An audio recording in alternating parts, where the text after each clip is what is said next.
જય હિન્દ, જય ભારત મિત્રો. સ્વાગત છે તમારું નવા વિડીયોની અંદર. આ વિડીયો છે એની અંદર આપણે ચર્ચા કરીશું ખેડૂતો માટે. હમણાં ખૂબ જ ગુજરાતની અંદર વરસાદ થયો છે, એવામાં ખેડૂતોના ઊભા પાકને ઘણું બધું નુકસાન થયું છે. તો શું સરકાર ખેડૂતોને ફરીથી સહાય કરશે? અને જો સહાય જાહેર કરી છે તો કેટલી કરી છે, એની આપણા વિડીયોની અંદર સંપૂર્ણ ચર્ચા કરવાના છીએ. એ પહેલા જો તમે ચેનલની અંદર નવા છો તો ચેનલને સબસ્ક્રાઇબ જરૂરથી કરી દેજો. મિત્રો, વાત કરીએ તો માવઠાથી ખેડૂતોના લાખોનું અનાજ જે છે એ પાણી ફરી ગયું છે અને કેરીના પાકની અંદર પણ 70% પાક છે એ અત્યારે ખરી ગયો છે. કમોસમી વરસાદે ખેડૂતોને ઘણી બધી નુકસાની ભોગવવી પડી છે. માવઠાની મિત્ર વાત કરીએ તો ઉત્તર ગુજરાતના થરાદ, વાવ, બનાસકાંઠા અને પાટણ જિલ્લાની અંદર કમોસમી વરસાદને કારણે ઘણા બધા ઉનાળુ પાક જેમ કે બાજરી, જીરું, કપાસ, વરિયાળી, ઘઉં, એરંડા અને ઈસબગુલ જેવો જે ઊભો પાક છે એને ઘણું બધું નુકસાન થયું છે. હવે ઉનાળાના પ્રારંભે કેરીના પાકને પણ વ્યાપક નુકસાન પહોંચ્યું છે. આ ઉપરાંત માર્કેટ યાર્ડની અંદર પણ માલ પલળી જઈ અને નાશ પામ્યો છે, જેને લઈ અને ખેડૂતોએ સરકાર પાસે સહાયની આશા રાખી છે અને સહાયની માંગ પણ કરી છે. ઘણા બધા ખેડૂતોએ અમુક પાક ઊભો છે, અમુક ખેડૂતોએ જીરું, ઘઉં જેવા પાકને વાઢીને મૂક્યો છે. એવામાં કરા અને ભારે પવનના કારણે ખેતરની અંદર ઉભેલો પાક અને પાથરાનો તો નાશ થયો જ છે, પરંતુ ખેડૂતોએ રાયડું, એરંડા જેવા પાકને માર્કેટ યાર્ડમાં મૂક્યો હતો એ પણ પલળી ગયો છે. હવે ખેડૂતોને આના કંઈ પણ ભાવ નહીં આવે, એવામાં સરકારે હેક્ટર દીઠ ખેડૂતોને સહાય કરવી જોઈએ.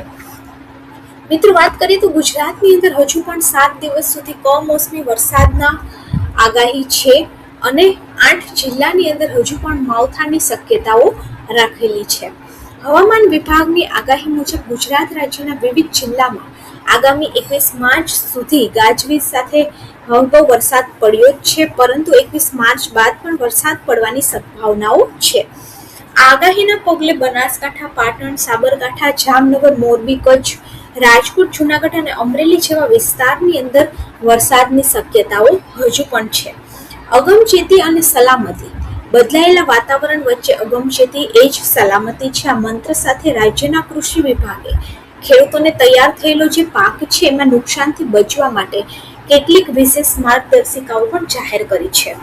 ખેડૂતોને આ અંગે કૃષિ પ્રગતિ એપ્લિકેશન અને સોશિયલ મીડિયાના માધ્યમથી સાવચેતીના પગલાં લેવા માટે સતત માહિતગાર કરવામાં આવી રહ્યા છે અને કૃષિ વિભાગે તમામ ખેડૂતોને સત્વરે આ માર્ગદર્શિકા અનુસરી અને પહેલા મહામૂલા પાકના નુકસાનથી બચાવવા માટે પણ અનુરોધ કર્યો છે.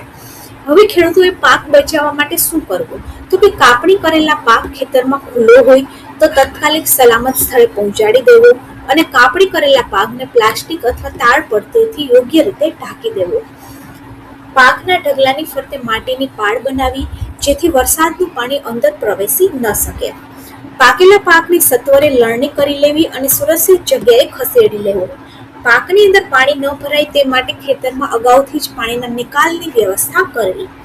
આ ઉપરાંત જીરું, ઈસબગુલ અને વરિયાળી જેવા ભેજથી જલ્દી બગડી જતા જે પાક છે એને પ્રાથમિકતા આપી અને તુરંત સલામત સ્થળે ખસેડી લેવા અને પાકને પિયત આપવાનું અને જંતુનાશક દવા છાંટવાનું કામ હાલ પૂરતું મુલતવી રાખવું. ખાતર અને બિયારણનો જે જથ્થો છે એ ખેતરની અંદર પલળે નહીં તેવી રીતે સુરક્ષિત સ્થળે તેને રાખવો. એપીએમસીની અંદર ખેડૂતો અને વેપારીઓ અનાજ અને ખેત પેદાશોને શેડ નીચે અથવા તો સુરક્ષિત રીતે ઢાંકીને શક્ય હોય તો આ દિવસ દરમિયાન વેચાણ અર્થે માર્કેટની અંદર ન લાવવા.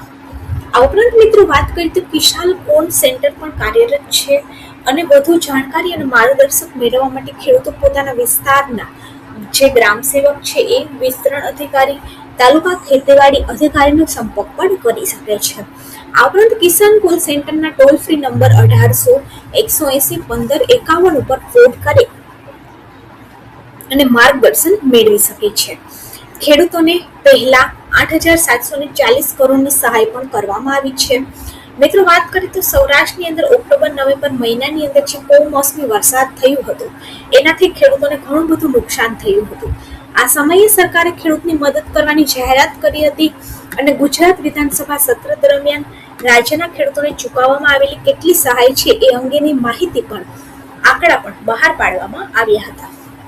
કમોસમી વરસાદના કારણે થયેલા નુકસાન પગલે રાજ્યભરમાં 30.31 લાખ જેટલા ખેડૂતોએ અરજી કરી હતી, જેમાંથી અત્યાર સુધીની અંદર 30.55 લાખ ખેડૂતોને 8,740 કરોડથી વધુની રકમ ચૂકવી દેવામાં આવી છે.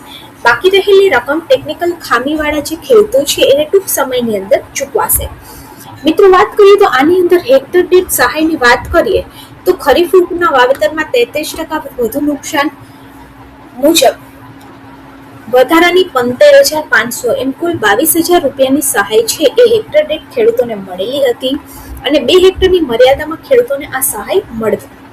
આ ઉપરાંત મિત્રો વાત કરીએ તો વર્ષાયુ પિયત પાકની અંદર 17,000 અને રાજ્યના બજેટની અંદરથી 5,000 એમ કુલ 22,000ની પ્રતિ હેક્ટર સહાય ખેડૂતોને કરવામાં આવી હતી અને 22,000 સહાય પ્રતિ હેક્ટર ખેતે ખાતા દીઠ મહત્તમ 2 હેક્ટરની સહાય ખેડૂતોને ચૂકવવામાં આવી હતી. તો આ વખતે પણ કમોસમી વરસાદને કારણે શું મિત્રો તમને લાગે છે કે ફરીથી ખેડૂતોને આ સહાય મળશે અથવા તો ખેડૂતોને સહાય મળવી જોઈએ? કમેન્ટ બોક્સમાં જરૂરથી જણાવજો. વિડીયો સારો લાગે તો વિડીયોને લાઈક કરી દેજો અને આપણી ચેનલ ગવર્મેન્ટ સાથેને સબસ્ક્રાઇબ જરૂરથી કરી દેજો.